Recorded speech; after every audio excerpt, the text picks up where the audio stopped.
Foi o despertar de uma nova era. A era dos objetos voadores não identificados. Uma presença sinistra em meio à ameaça da Guerra Fria. Esqueça tudo o que ouviu sobre discos voadores nos últimos 50 anos. Foi nesse dia que eles nasceram. Eles voaram sobre o estado de Washington e caíram na cidade de Roswell. E depois... Em 7 de janeiro de 1948, o capitão Thomas Mantell pilotava um caça P-51. Sua missão era interceptar um OVNI, mas ele não viveu para contar sua história. O relógio de Mantell parou no momento do impacto, às 13h18 da tarde. O que poderia explicar esses estranhos acontecimentos? Acobertaram os fatos tão rápido que uma semana depois ninguém dizia mais nada.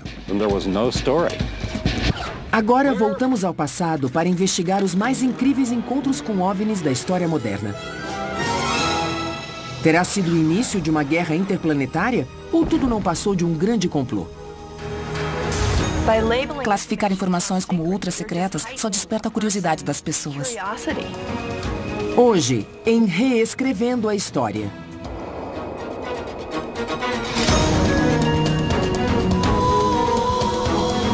Roswell.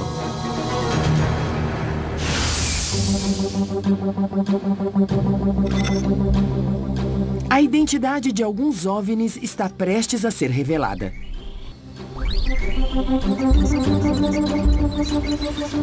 Nesta câmera de testes, um dos OVNIs mais famosos poderá em breve ser identificado e explicado.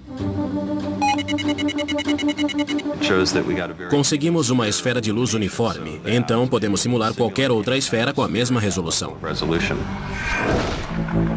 Este mistério começou em 1947, coincidentemente ou não, com o surgimento da era nuclear. Com o início da Guerra Fria, os norte-americanos olhavam para o céu com uma mistura de temor e encantamento. Num período de 6 meses, em 1947, 3 OVNIs foram avistados. E cada um desses encontros ajudaria a definir essa nova era marcada pela insegurança. Discos voadores invadiram nosso planeta. O primeiro encontro foi em junho de 1947. No estado de Washington, o piloto amador Kenneth Arnold afirmou ter visto 9 objetos movendo-se em velocidade supersônica. Ele descreveu o movimento como se fossem pratos quicando na superfície da água. Ele afirmou ainda que os OVNIs estavam todos na mesma altitude e viajavam a 2.700 km por hora. Isso numa época em que a barreira do som, de 1.094 km por hora, nem havia sido rompida. A única explicação plausível para o fenômeno e para a velocidade do OVNI era... Estão nos puxando. Só pode ser do outro mundo. Para entender as circunstâncias do encontro de Kenneth Arnold, temos que considerar o momento histórico e esquecer tudo o que ouvimos sobre discos voadores nos últimos 50 anos. Foi nesse dia que os discos voadores nasceram como conceito, crença e objeto. Apenas 3 semanas após o episódio de Kenneth, ocorreu um dos encontros mais conhecidos de todos. Supostamente, um disco voador teria caído nas proximidades de Roswell, no Novo México. Na época, correram boatos de que os destroços haviam sido escondidos num hangar secreto. Este é o Hangar 84. Testemunhas nos contaram que foi deste prédio que fragmentos da nave e dos corpos dos extraterrestres foram transferidos. E em janeiro de 1948, a histeria chegaria ao limite num terceiro encontro com discos voadores. Em Fort Knox, no Kentucky, o capitão Thomas Mantell morreria ao perseguir um OVNI com o seu caça P-51. Torre para Capitão Mantell, investigue um objeto não identificado em sua área. Sua morte alimentou o imaginário popular. Esses 3 encontros convenceram muitos de que os extraterrestres existiam e que estavam visitando o nosso planeta. Senhoras e senhores, está acontecendo alguma coisa. A história cresceu e até hoje muitos acreditam que os OVNIs cruzam o nosso céu. Talvez estejam certos, mas também podem estar errados. A versão oficial é de que aqueles objetos eram apenas imensos balões meteorológicos secretos. Não engulo esse papo de que eram balões e bonecos de testes. Devem pensar que somos imbecis.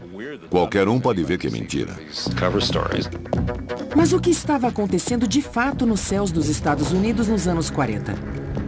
A história do balão meteorológico é mesmo uma farsa? Há alguma outra explicação para os testemunhos aparentemente confiáveis? Uma equipe de peritos reunida pelo Reescrevendo a História vai investigar este caso. Art Vance, piloto de P-51. Paul DeBevec, designer gráfico. Curtis Peebles, historiador aeroespacial. E Jack Pickerel, uma psicóloga cognitiva que fará uma experiência singular com 6 pessoas no deserto. Combinando todas essas especialidades e levando a tecnologia moderna de volta a 1947, vamos procurar respostas para o que aconteceu em Roswell e para o fenômeno dos OVNIs.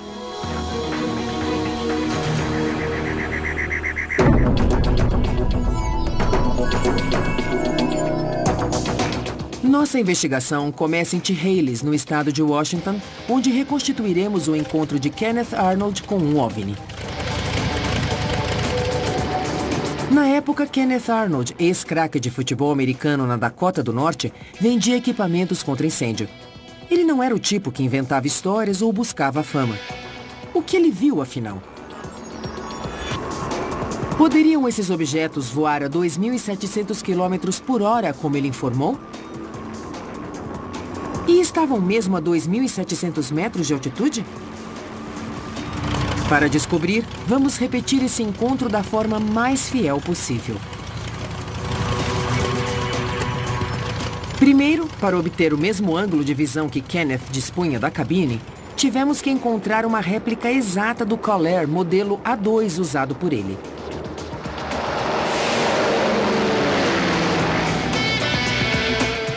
Para obter as mesmas condições de luminosidade e clima, voamos no verão, assim como Kenneth em 1947.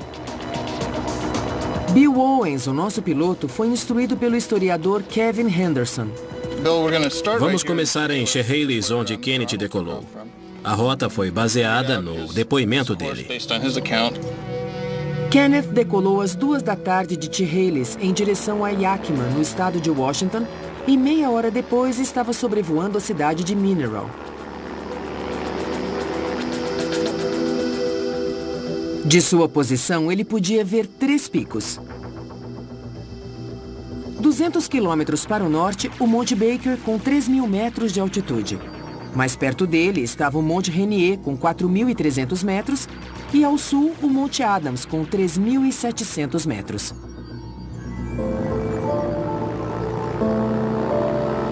Seguindo o plano de voo à risca, Bill Owens pilota o Caller sobre Mineral. O que ele viu? Ele disse que ao norte, no alto do Monte Baker, ele viu um clarão que o distraiu. Um clarão, sei. Ele pensou que eram aeronaves voando em formação. Kenneth disse ter visto estes 9 objetos rumarem para o sul na direção do Monte Rainier. Mas descobrimos que seria praticamente impossível ver qualquer objeto daquela distância. Kenneth disse que os viu piscando e virando ao passarem o Monte Rainier. Foi aí que ele percebeu que testemunhava uma coisa incrível.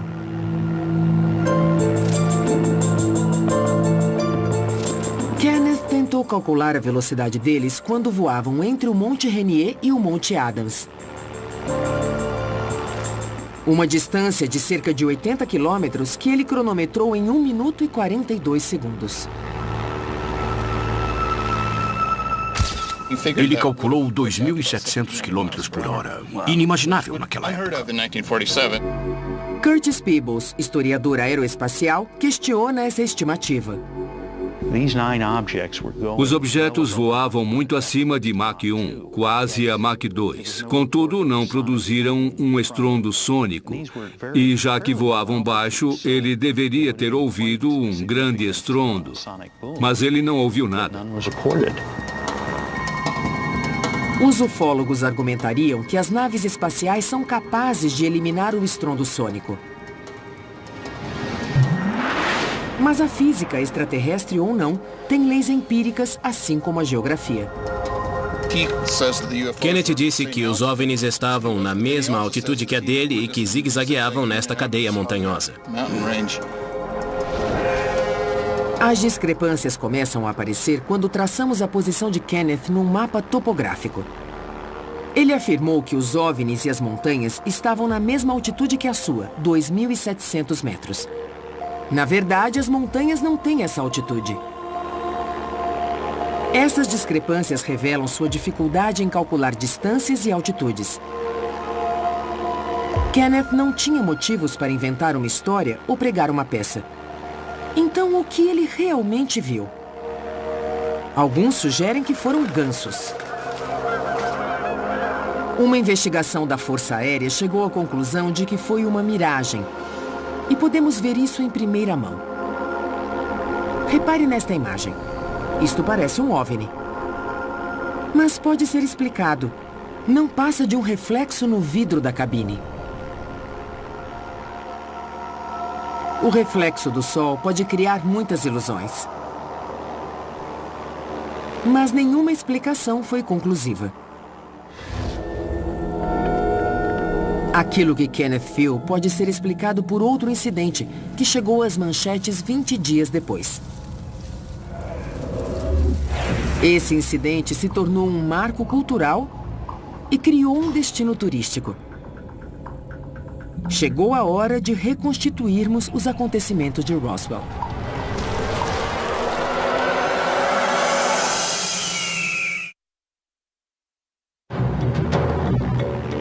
Quando o Reescrevendo a História reconstituiu o voo histórico de Kenneth Arnold, ficou claro que os 9 objetos observados por ele não atingiram a velocidade nem a altitude que ele relatou.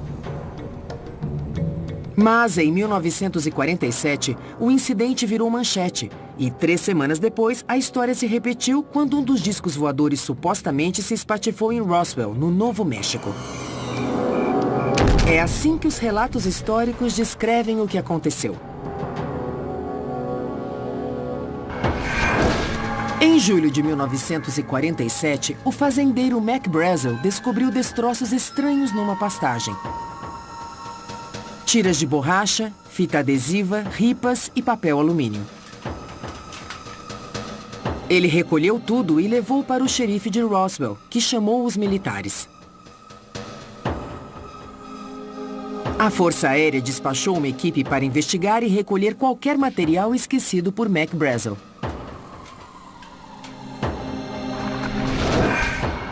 Uma manchete surpreendente foi publicada em 8 de julho de 1947, baseada num release dos militares.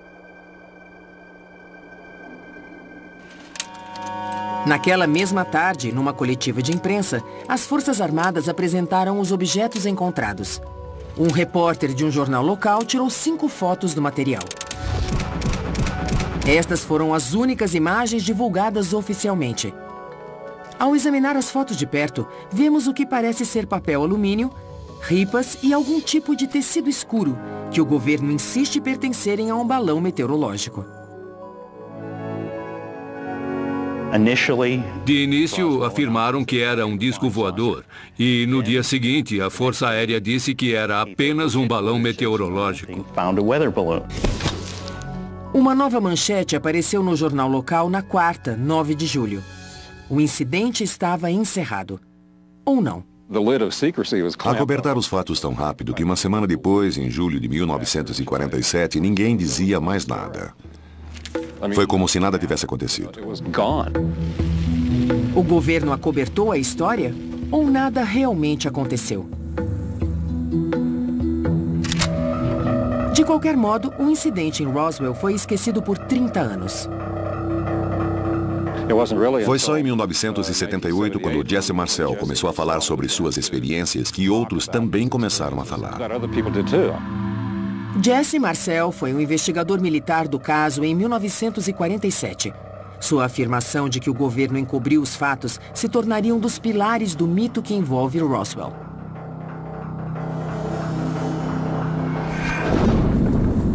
Depois que Marcel revelou sua história em 1978, outras testemunhas começaram a adicionar detalhes à lenda.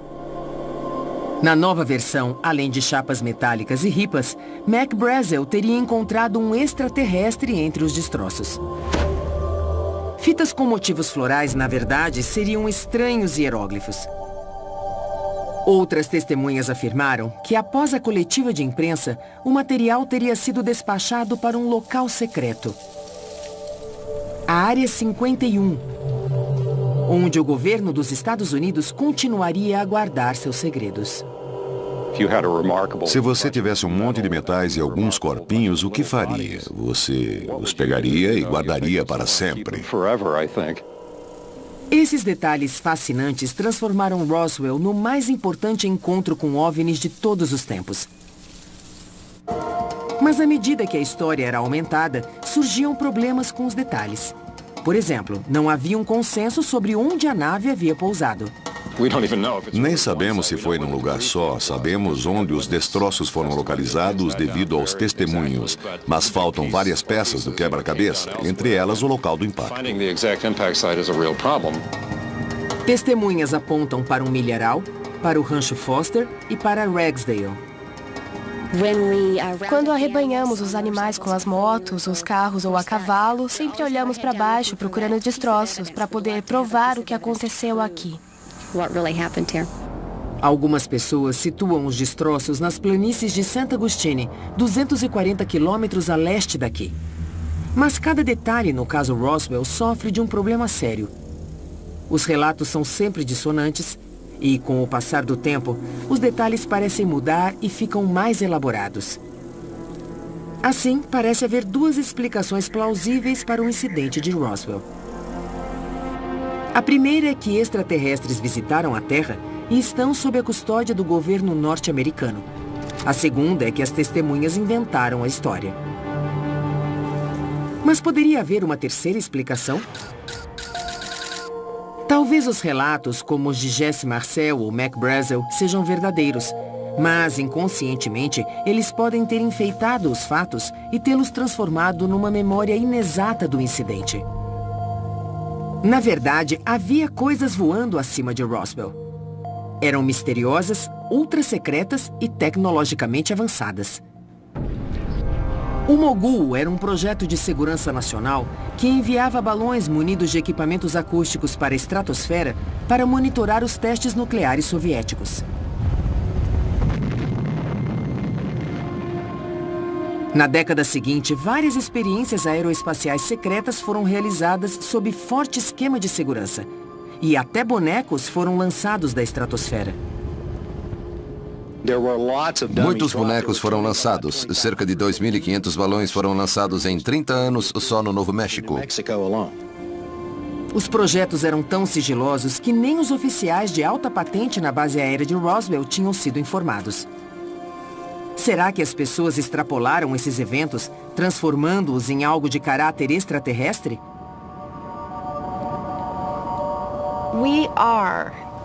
Nós somos a nossa memória. Somos definidos por nossa memória e gostamos de confiar nela.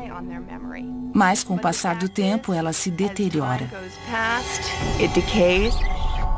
Jack Pickerel é psicóloga cognitiva e estuda a memória humana há 12 anos. Qualquer lembrança do passado é automaticamente reescrita com a percepção do presente. Os ufólogos acreditam na veracidade dos testemunhos. Mas será que é possível que o tempo tenha corrompido suas memórias? Para testar essa teoria, o Reescrevendo a História preparou uma experiência. Selecionamos 6 pessoas e dissemos que queríamos filmá-las numa caminhada ao ar livre para testar sua memória. Esta aqui dá maçãs no outono. Cada um levava uma câmera para registrar o que via. Mas eles não sabiam que esta não era uma trilha qualquer. E que isto não era um passeio. Nós recriamos o cenário de um acidente com OVNIs completo, com destroços, fita de isolamento amarela e a presença de um guarda armado e uniformizado. Nosso objetivo hoje é dar a alguns dos nossos participantes informações de natureza ambígua, que poderia ser interpretada de muitas formas e não explicar nada. Nossa experiência é simples. Levar os participantes pelo deserto com o pretexto de estudar a memória deles, fazê-los andar pelos destroços, gravar as imagens com as câmeras dos capacetes e, depois de um mês, entrevistá-los para discutir as diferenças entre aquilo de que se lembram e as imagens gravadas. Esta planta pode salvar a sua vida. Você corta, tira a pele e come. E tem muita água. Depois de 20 minutos, o grupo passa pelo local do acidente. Dá pra fazer um shopping ali. Olha, uma arma. Nossa, que mico. Continuem andando. Alguma coisa caiu aqui e me mandaram ficar longe. Quem era ele? Um militar. E quer saber, na última quinta à noite cheguei em casa e não me deixaram entrar. Caiu alguma coisa. Depois de discutirem o assunto, eles são liberados. Daqui a um mês, vamos testar a memória deles. O melhor jeito de incutir uma memória falsa é esperar a lembrança original esmaecer o suficiente para que, quando a memória falsa for introduzida, ela possa se fixar melhor e se desenvolver. O palco está armado para a próxima fase da experiência. Um mês depois, quais serão as lembranças dos participantes? Podia ser qualquer coisa, até OVNIs, se você acredita neles. O homem estava deste lado e eu empurrei ele para o outro lado, para evitar a bala. Um mês depois, fomos conferir o que eles lembravam. Trouxemos as imagens gravadas na ocasião que mostravam exatamente o que eles viram e não o que pensaram ter visto. Suas memórias não sofreram grandes distorções, mas muitos detalhes haviam mudado. Após aquecer Annie com algumas perguntas sem importância, perguntamos sobre o local do acidente.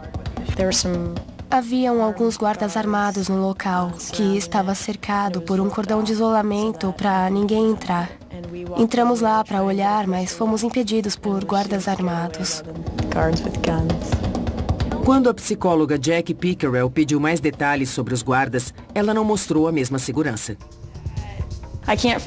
Eu não sei se me lembro deles porque os outros disseram que estavam lá ou porque eu os vi. E não lembro deles, não lembro como eram. Francine tinha alguns registros interessantes sobre o guarda. Acho que usava máscara e... De quem está falando? Tinha 2 deles atrás da fita amarela. Mas as imagens registradas pela câmera de Francine revelam que ela não teve uma visão clara do local do acidente e nem dos guardas. Viu 2 caras atrás da fita, estavam armados? Os 2. Você também disse que ficou apavorada quando apontaram para você. Claro que sim. Apontaram para você? Correram na nossa direção. Não queriam que a gente chegasse perto da fita amarela. Um deles apontava para o outro lado, mas apontou para a gente depois. Eu estava com medo. Sentiu medo? O homem estava deste lado e eu empurrei ele para o outro lado, para evitar a bala. Novamente, as imagens gravadas revelam o que eles realmente viram. Há diferenças claras. No teste, assim como em Roswell, uma vez que a memória é alterada, o indivíduo realmente acredita estar falando a verdade. Entre as coisas que me disse hoje sobre a caminhada há um mês, tem certeza de que está lembrando corretamente de tudo o que aconteceu lá? 1 para não tenho certeza e 5 para tenho certeza absoluta. 5. 5. Eles não estão mentindo. É isso que dificulta tudo. Estão totalmente convencidos de que aquela memória é deles. Eles jurariam de pé juntos de que aquela é a verdade. Antes dos participantes irem embora, explicamos a natureza da experiência para evitar o surgimento de qualquer novo boato sobre OVNIs. Se o reescrevendo a história demonstrou que a memória pode ser alterada e distorcida em apenas um mês, imagine o que pode acontecer depois de 30 anos.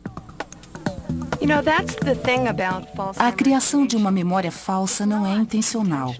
Já vimos acontecer com policiais e até com pais bem intencionados ao questionarem seus filhos. A intenção não é enganar as pessoas de propósito, só mudamos a maneira de questioná-las. Decifrar os fatos depois de meio século de especulações criativas pode ser impossível. Mas graças à investigação do Reescrevendo a História, podemos afirmar que o mito de Roswell foi aprimorado com o passar do tempo. E as provas materiais? Os ufólogos dirão que as provas estão guardadas num hangar da Área 51. Mas existe um relato, no qual muitos acreditam, indicando que os destroços são de origem extraterrestre. O depoimento de Jesse Marcel, o militar que teria sido encarregado do acobertamento do caso. Ele parou em casa antes de ir para a base, acordou a esposa e o filho no meio da noite e disse: "É agora ou nunca, porque quando eu voltar para a base, serão ultra-secretas." As testemunhas afirmam que o material parecia folha de alumínio e tinha memória molecular. Você podia amassar como papel alumínio, mas quando soltava, voltava ao formato original, lisinho, como se nunca tivesse sido tocado.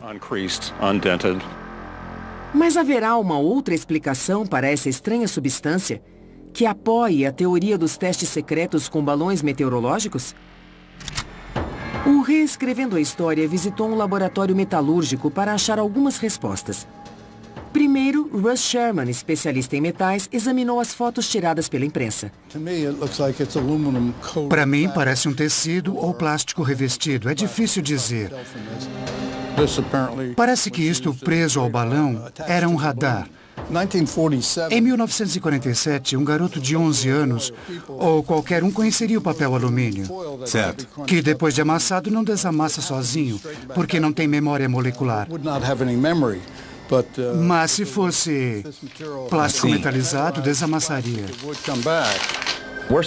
Hoje estamos tão acostumados com isso que nem nos impressionamos, mas para um menino de 11 anos, pareceria uma coisa do outro mundo. Seria estranho. As lembranças confusas e os metais mágicos já foram explicados pelo Reescrevendo a História.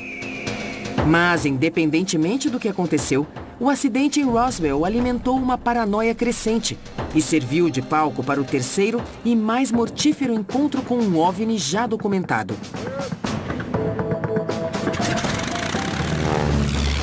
O último voo do capitão Thomas Mantell, que alguns acreditam ser a primeira baixa de uma guerra interplanetária.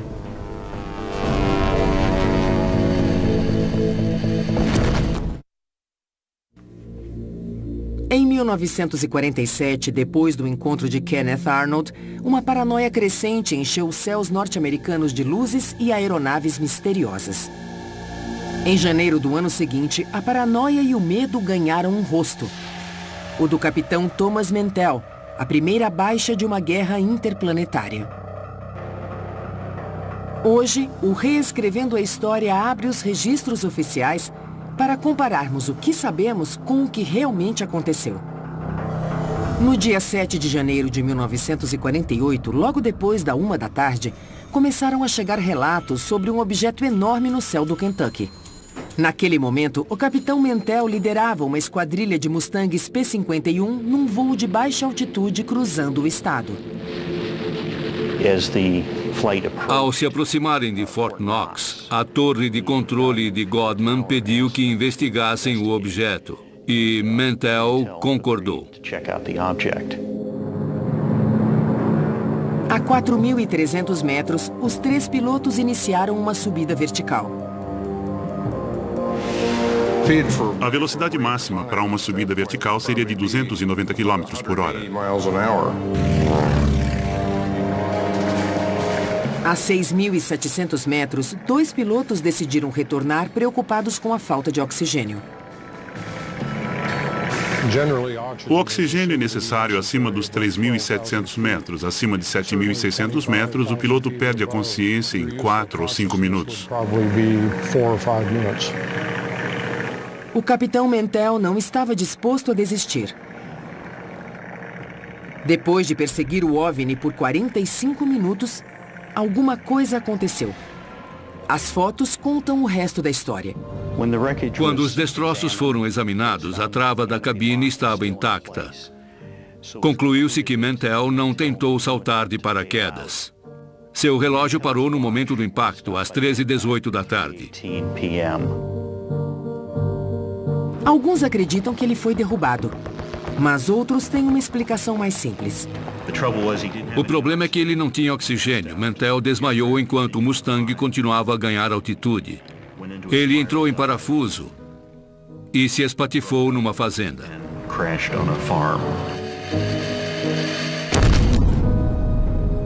Mas o que Mantell estava vendo da cabine?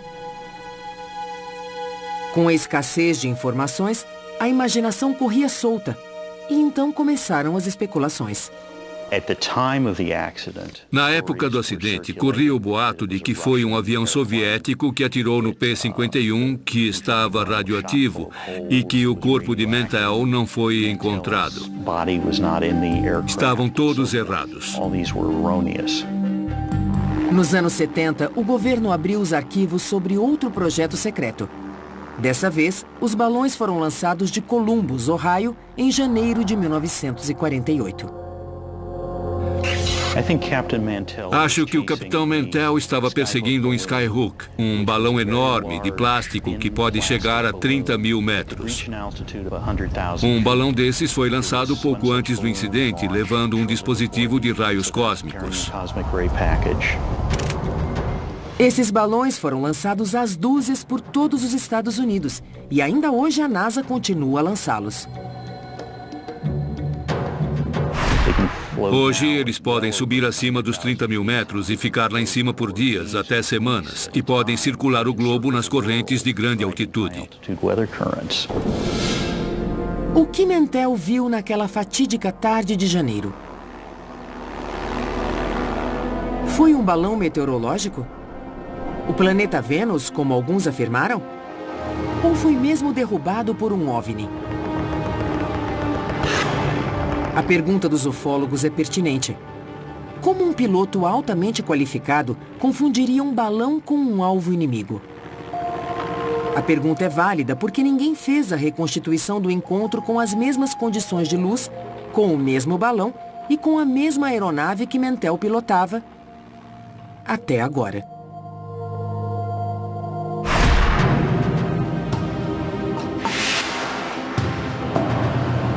O Reescrevendo a História conduzirá um experimento para descobrir o que Mantell viu ao ganhar altitude. Primeiro vamos reproduzir a vista que ele tinha da cabine, seu ângulo de voo e as condições de luz.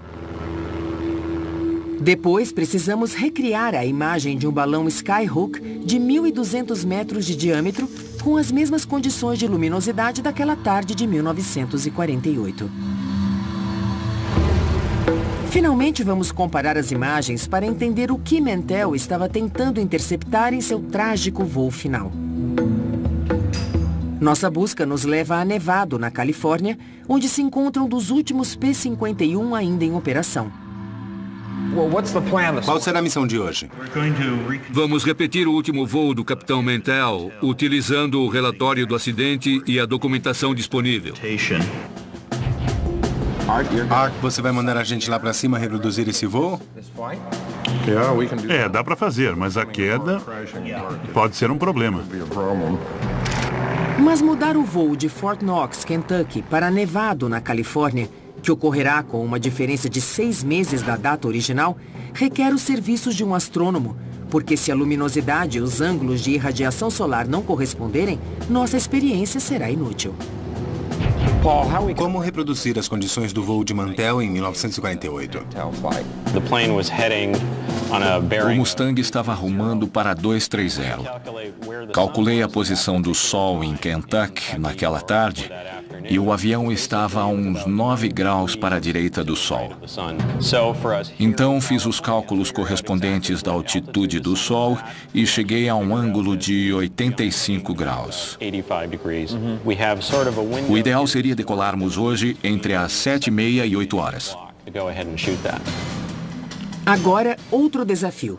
Para registrar o que Mantell teria visto, precisamos de um cinegrafista no Mustang. Mas o P-51 é um caça de um lugar só. Dá para acomodar um cinegrafista no Mustang? Este é o seu paraquedas. Vai dar. Esse espaço era ocupado por um tanque de combustível de 320 litros. No lugar dele tem um assento ejetável. Tem espaço suficiente. Sim, estou ouvindo. Você fala alto. Estarei no centro olhando para fora e você vai virar 9 graus para a direita. Aí vamos pegar o sol nessa posição. Tá bem. Temos um bom plano de voo e o nosso objetivo é registrar o que ele viu.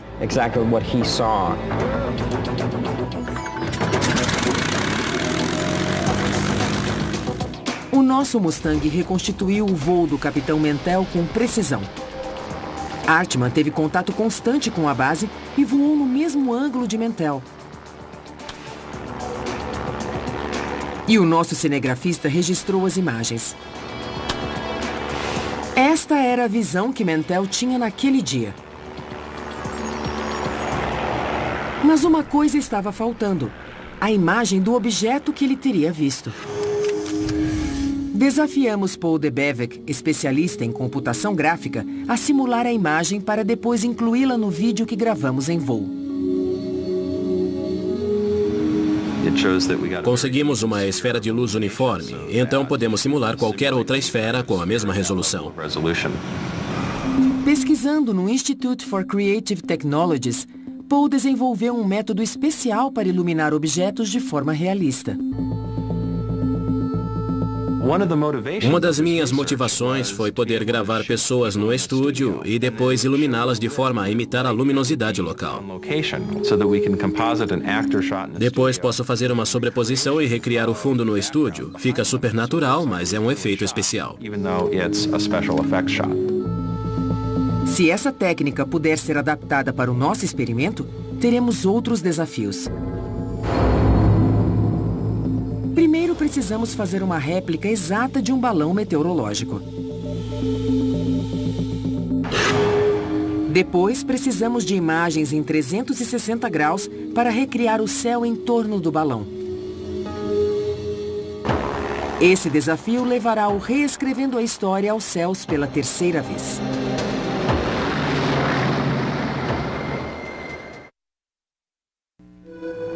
O Reescrevendo a História está analisando 3 encontros com OVNIs e já trouxe novas informações. No primeiro caso, durante o voo de Kenneth Arnold, a luz refletida na cabine do avião pode ter influenciado suas observações. No segundo, projetos militares secretos realizados perto de Roswell despertaram a curiosidade das pessoas. E fizemos uma experiência que provou como a memória é alterada com o decorrer do tempo. No terceiro caso, a explicação oficial para a queda do avião do capitão Thomas Mantell foi novamente um balão. Fomos verificar como um piloto tão experiente pode ter cometido aquele erro. O Reescrevendo a História reconstituiu aquele voo e nossa câmera registrou estas imagens da cabine. O desafio seguinte era fazer um balão em escala e filmá-lo sob todas as condições de luz possíveis.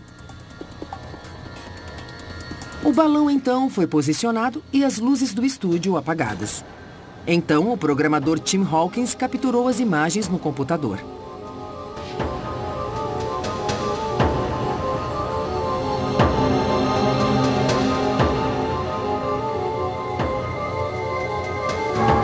O ângulo da câmera que coletava os dados tinha que ser exato.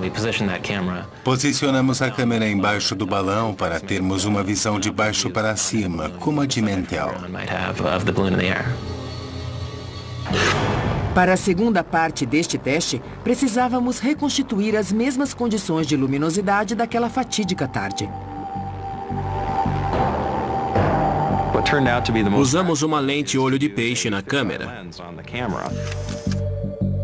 E tiramos muitas fotos para criar a esfera e obter a melhor resolução. O piloto e cinegrafista Meran Salamati criou um suporte para a câmera e fixou-a num avião acrobático para voarmos a 30 mil metros. Precisávamos de um panorama de 360 graus para criar uma imagem tridimensional.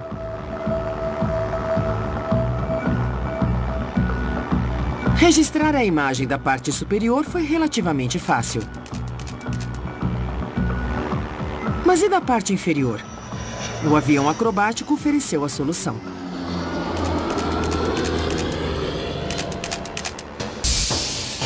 Nesta página da internet, podemos ver todas as imagens obtidas durante o voo. A edição das imagens nos permite reconstituir todas as condições de luminosidade refletidas no balão. Mais uma vez, nos perguntamos: o capitão Thomas Mantell morreu ao perseguir um OVNI? Ou um balão meteorológico? O que ele viu naquela tarde? Na próxima etapa do processo, o artista gráfico Douglas Martin reduz a escala das nossas imagens para se adequarem à distância do avião de Mantell.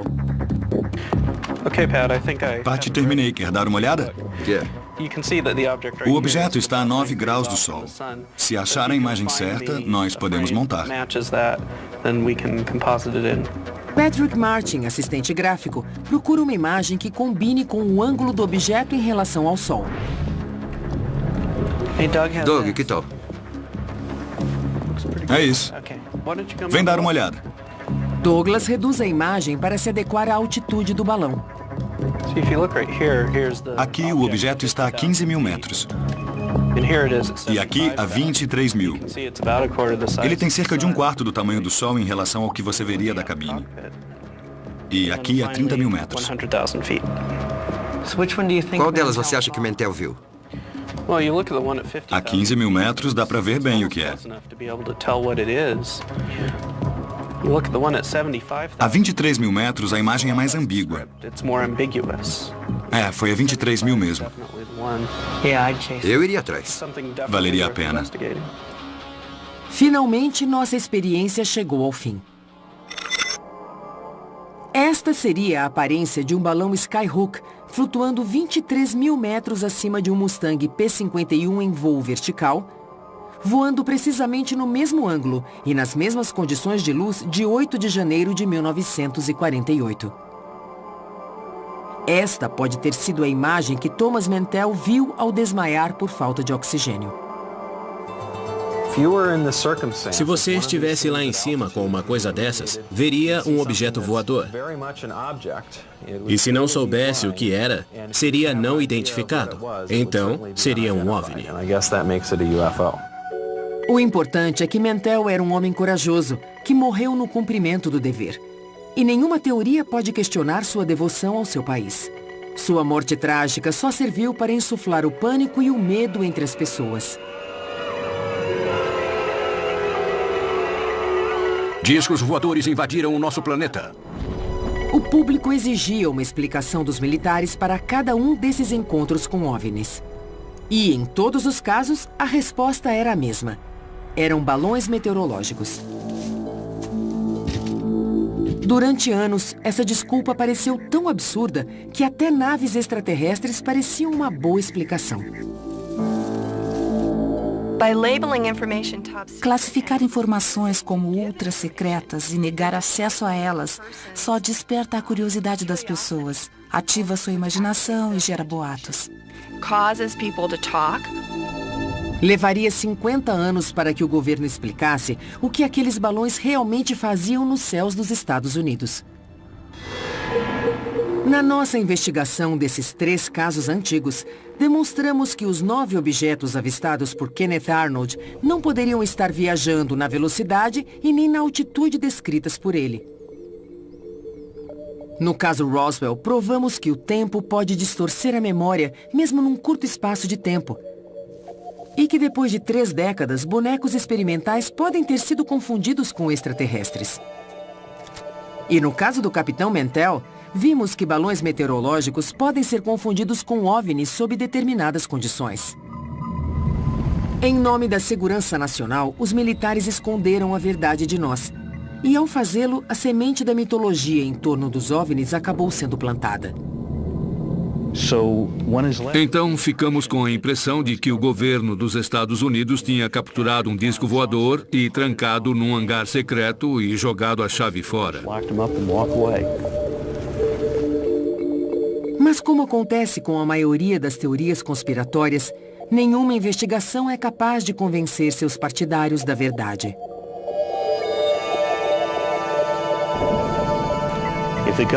Se o governo tivesse mesmo capturado um disco voador acidentado em Roswell ou em outro lugar, o segredo ia durar 10 segundos, porque a informação vazaria. Muita gente estaria sabendo. Esse segredo não poderia ser mantido, muito menos por 50 anos.